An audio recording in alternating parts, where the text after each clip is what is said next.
జార్ఖండ్ లో స్టూడెంట్స్ 15 రోజుల నుంచి ఎందుకు ప్రొటెస్ట్ చేస్తున్నారో మీకు తెలుసా? తెలియకపోతే వీడియో స్కిప్ చేయకుండా చివరి వరకు చూసేయండి. ఇది జస్ట్ ఒక నార్మల్ స్టూడెంట్ ప్రొటెస్ట్ అయితే కాదు. గవర్నమెంట్ జాబ్స్ ప్రిపేర్ అయ్యే ఆస్పిరెంట్స్ కి సంబంధించిన సీరియస్ ఇష్యూ. రాంచీలో జేపీఎస్యూ మరియు జేఎస్ఎస్సీ రిక్రూట్మెంట్ ఎగ్జామినేషన్స్ లో ఇర్రెగ్యులారిటీస్ జరిగాయని స్టూడెంట్స్ అలిగేషన్స్ చేస్తున్నారు.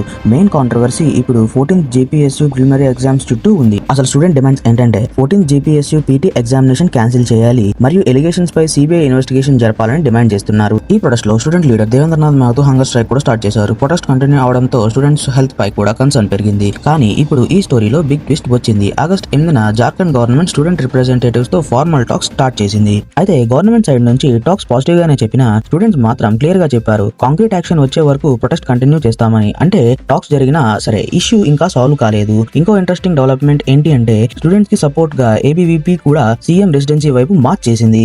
అయితే పోలీసులతో క్లాష్ జరిగిన తర్వాత కొంతమంది ప్రొటెస్టర్స్ ఇంజ్యూర్ అయ్యారని తెలిసింది. 10 మంది ఏబీవీపీ వర్కర్స్ ని డిటెన్షన్ లోకి తీసుకున్నారని రిపోర్ట్స్ వచ్చాయి. పొలిటికల్ సపోర్ట్ కూడా పెరుగుతోంది. కానీ ఇప్పుడు బిగ్గెస్ట్ క్వశ్చన్ ఒకటే, 14th JPSC PT exam cancel చేస్తారా? సిబిఐ ఇన్వెస్టిగేషన్ కి గవర్నమెంట్ అగ్రీ అవుతుందా? లేక ఈ స్టూడెంట్ ఎజిటేషన్ ఇంకా కంటిన్యూ అవుతుందా? జార్ఖండ్ లో జరుగుతున్న ఈ protest government recruitment exams transparency పై నేషన్ వైడ్ డిబేట్ ని మళ్ళీ ట్రిగర్ చేస్తుంది. ఇలాంటి ఇంపార్టెంట్ అప్డేట్స్ కోసం తెలుగు ఎక్స్ప్లోరర్ బై ఏకే ని సబ్స్క్రైబ్ చేయండి.